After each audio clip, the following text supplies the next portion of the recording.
Domestic abuse is about power and control.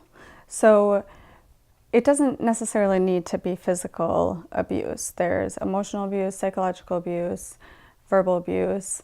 Oftentimes, those are kind of precursors to physical violence. However, we like to tell people, just look for the power and control, financial control, controlling who you're with, if you can work, if you can go to the store by yourself, little things like that. Early on in a relationship, some of those things can often be seen as, oh, this person really likes me a lot. They just want to know where I am all the time. Don't want to be without me. But usually those are kind of red flags. If you see a change in your friend or family member, usually self-esteem is affected a lot. And so you might see them not taking interest in spending time with you anymore or doing things that they used to do. Appearance could change. It can really take a big toll on physical health as well. So those would be, really careful things to look at. And then just, listening to the little things they say. It's often minimized by even the victim because they're led to feel like it's their fault or they somehow deserve it. So, just opening those conversations and asking questions and trying to get to the truth of the matter. Likely they'll eventually say something if it is going on. On average, people leave 7 times before leaving for good. So they'll leave and go back. And that can get very frustrating for their support groups because, they're like, well, I helped you last time. And so we try and tell people, just don't give up, stay a source of support.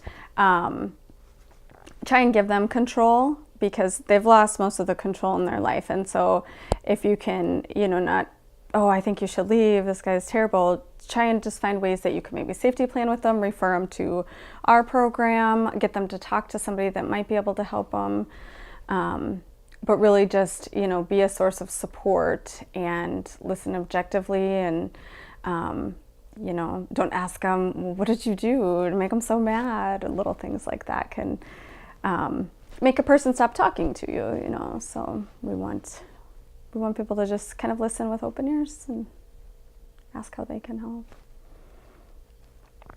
On that note too, we oftentimes have secondary victims is what we'll call them, perhaps a sibling or parent, somebody who's also affected by it but isn't the one being abused.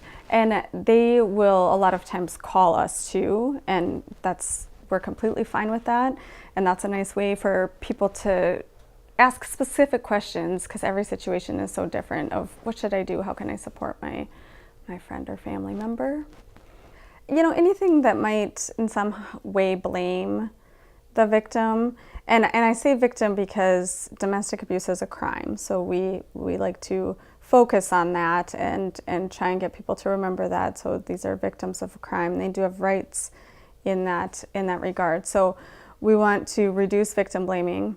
It can be really hard to know what to say. So, if somebody's uncertain and they think, well, I might say the wrong thing, even just saying, I believe you, I'm here for you, can go a long way.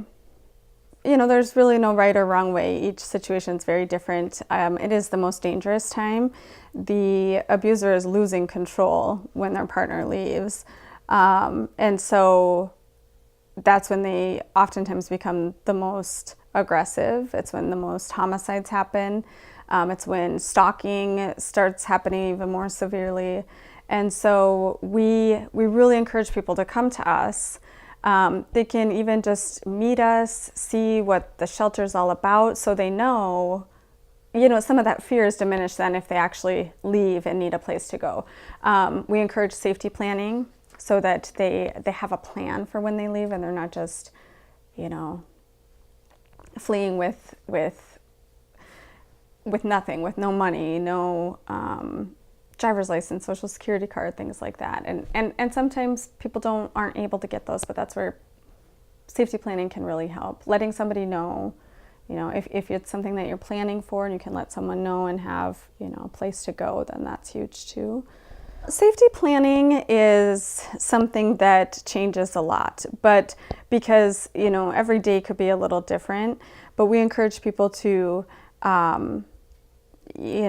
maybe have some money stashed away, a bag packed, shoes ready, maybe a relationship with their neighbor, talking to the kids about it if there are children involved, so that, everybody can get to safety. We have a 24-hour emergency shelter, 24-hour crisis line. We are staffed 24 hours. There, I think, are 3 programs in the state that actually have staff 24 hours. So we feel very fortunate that we've been able to maintain that, and that's always our biggest goal, I think, is just keeping that coverage. So we're never bothered if somebody calls in the middle of the night or shows up at the door in the middle of the night. We also do supportive listening, crisis intervention, safety planning. We have support group. We can assist with filling out a protection order. We can accompany victims to court for the protection order hearing or for a hearing related to the abuse charges. Sometimes that brings a lot of comfort to people, just to have somebody there with them so they don't have to see their partner alone.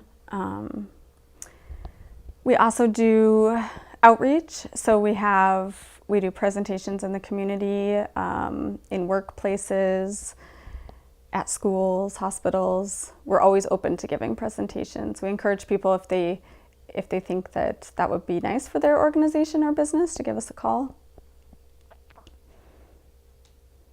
We have some limited financial assistance for our clients too. That just varies a lot based on our funding. We have all age groups. I think since I've been here, the youngest person that has come here for her own safety was 17, and a mother herself. That can get tricky for us if they're minors. And then I think the oldest person, 70 maybe, just to give a ballpark there. But domestic abuse really doesn't discriminate on any demographics. And so that's one thing when we do our community presentations that we really try and drive home, is that it can happen to anybody. We also serve males. We can't house males in the same facility as our female clients, but we will find them shelter if they are in need of shelter. And they're welcome to come anytime for our other services. I think statistically speaking, the majority of victims and survivors are female. But that's not to say that all males are abusers, or that the majority of males are abusers, or that it can't happen to men. So the statistics that are out there estimate that about 85% of victims are female, but only like 10% of males abuse. So if you can wrap your mind around that, it's an issue that everybody can support and get behind. We never want to say, men are the problem. And certainly we never want them to feel like they can't come for our services if they need them. Well, everything is, kind of situational. If they're emancipated, that's, then we can more or less treat them as an adult.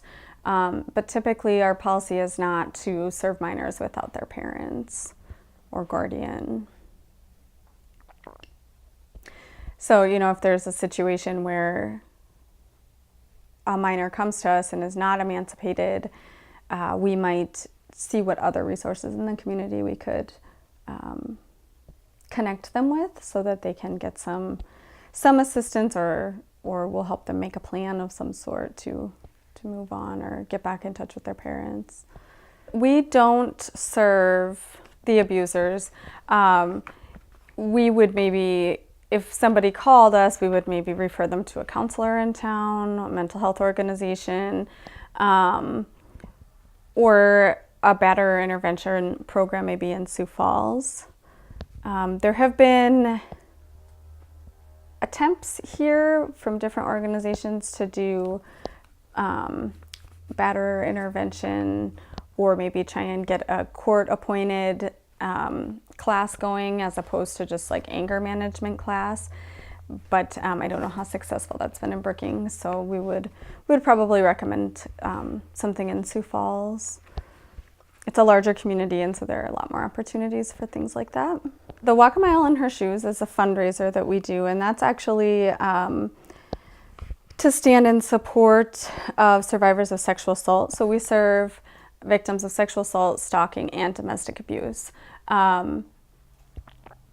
We do a few other fundraisers. The community supports us so well. We are so lucky to have such a supportive community and to be in Brookings.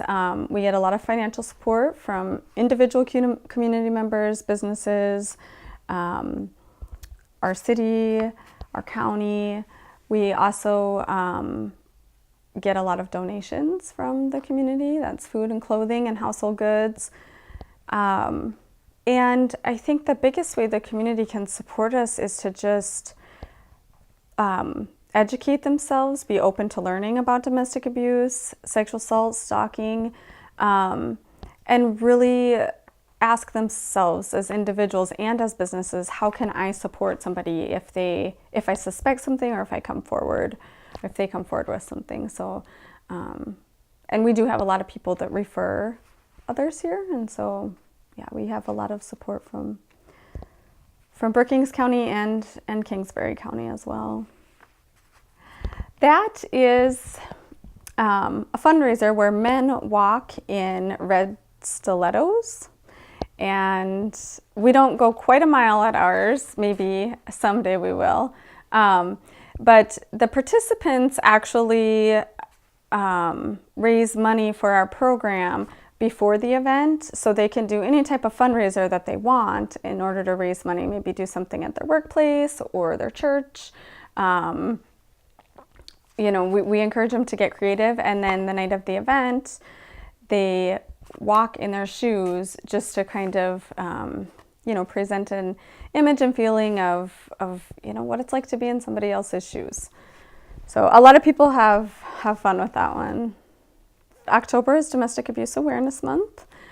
We have the Domestic Violence Institute hosted in Brookings this year. That is October 4th and 5th with a banquet at the evening of the 3rd. If anyone has questions on that, they can call the shelter, 692-7233, and we can get more information on that. And then we'll also have, you know, we'd like to do some purple lights in the community throughout October, and as many presentations as we can give. So I just encourage people to keep their eyes and ears open for what we might have going on with that, or if anybody wants to support us in raising awareness for domestic abuse, feel free to call as well. And I guess, you know, I would just like to reiterate that leaving is a process, and the longer you can support somebody, the higher their chances are of leaving for good and building a new life.